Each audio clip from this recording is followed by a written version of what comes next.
The ancient land of India, a land once divided amongst warring kings and princes, a land troubled over centuries by the occupation of foreign powers, until in the middle of the 20th century, India achieved independence and freedom from those who had ruled her for 300 years.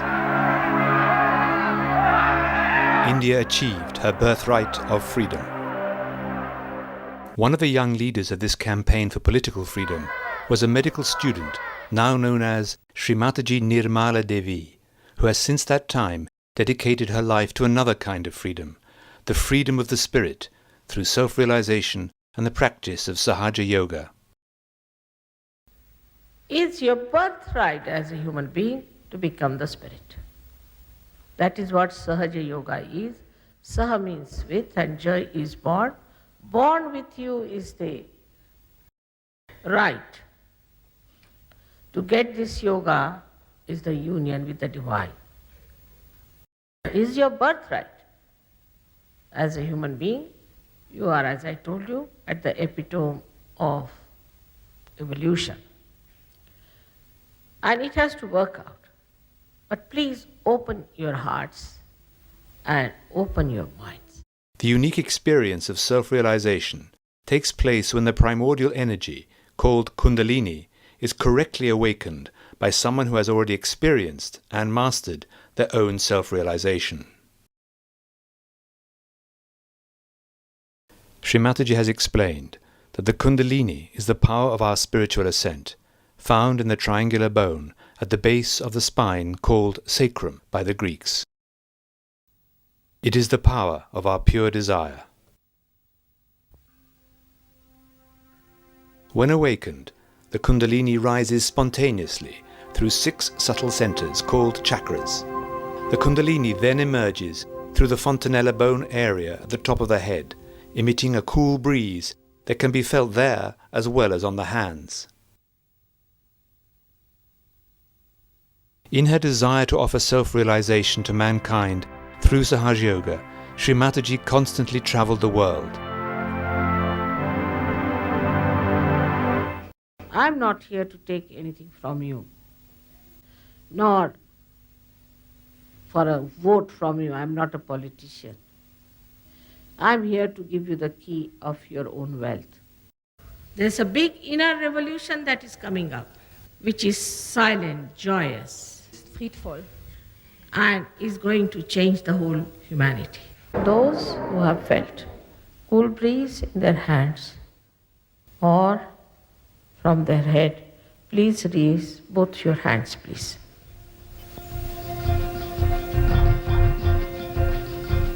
So many. May God bless. डोक्याच्या वर अदांत्री धर अदांत्री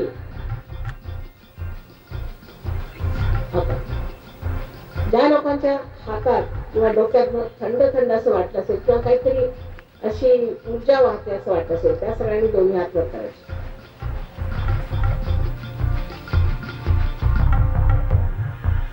Shri Mataji was born in 1923 in the very centre of India, near the town of Nagpur.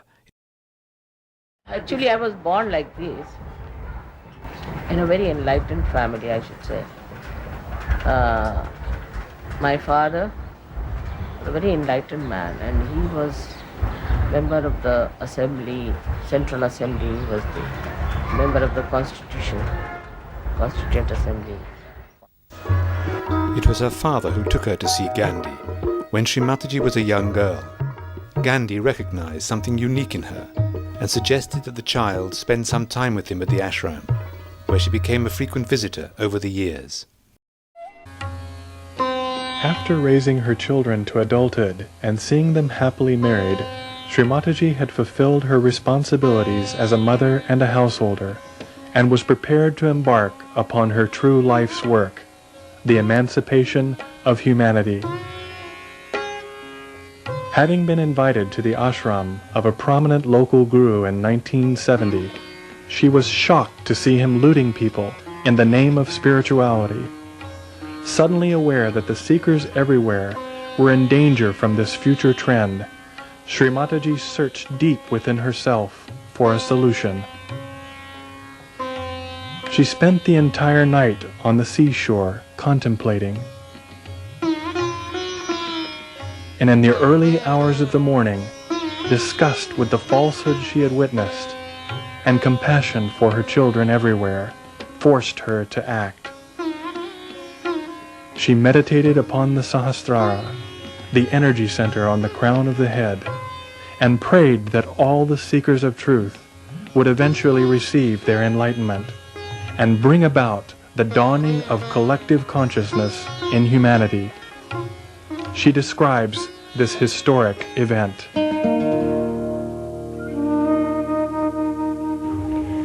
As soon as Sahastrara was open, the whole atmosphere was filled with tremendous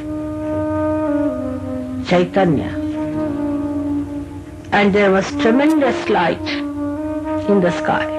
And the whole thing came on this earth as if a torrential rain or a waterfall with such a tremendous force as if I was unaware and got stupefied.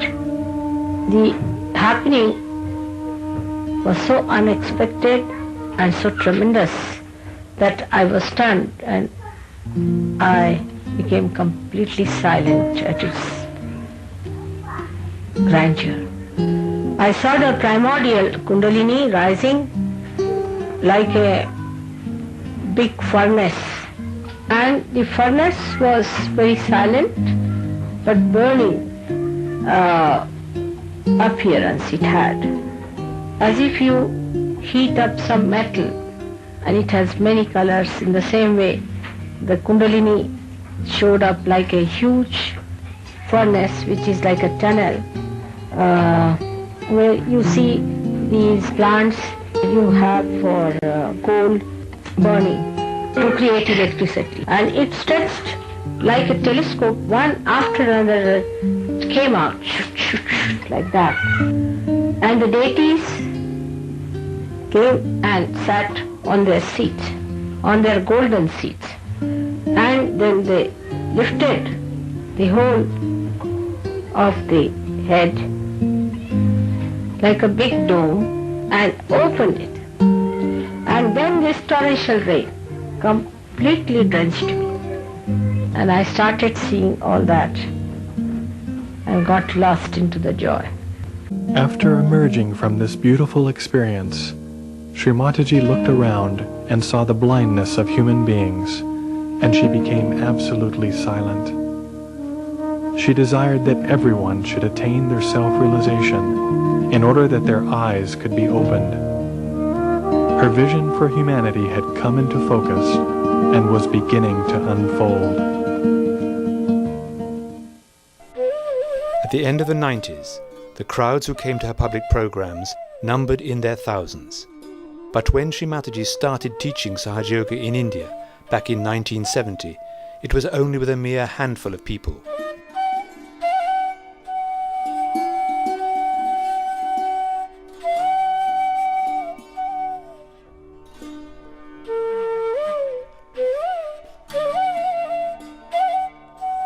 Then, in 1973, Shri Mataji went to live in London. I was telling you about Her husband, Mr., now Sir C.P. Srivastava, had been elected Secretary General of the International Maritime Organization, an agency of the United Nations. reward from League of Nations.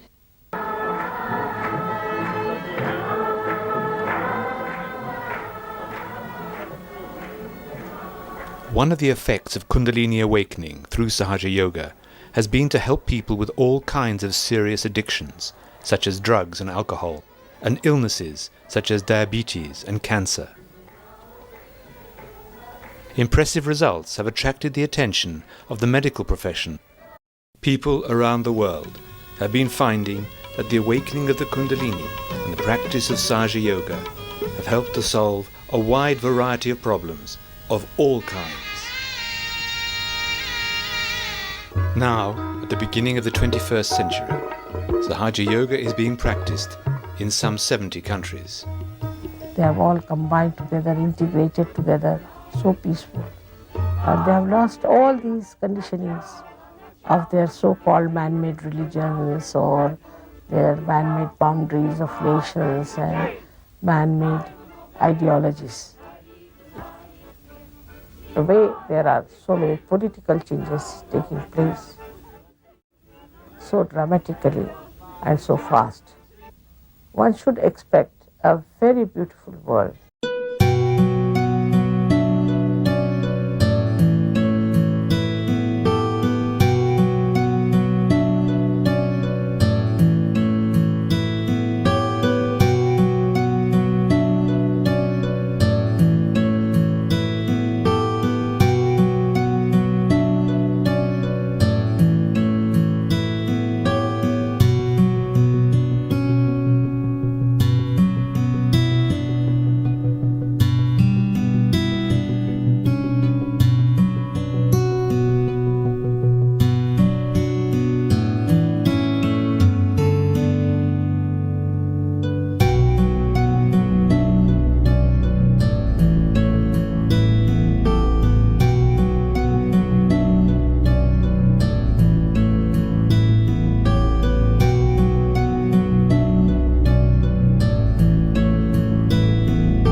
In the history of spirituality, there has never been a personage who has more clearly defined the purpose of human existence than Shri Mataji Nirmala Devi.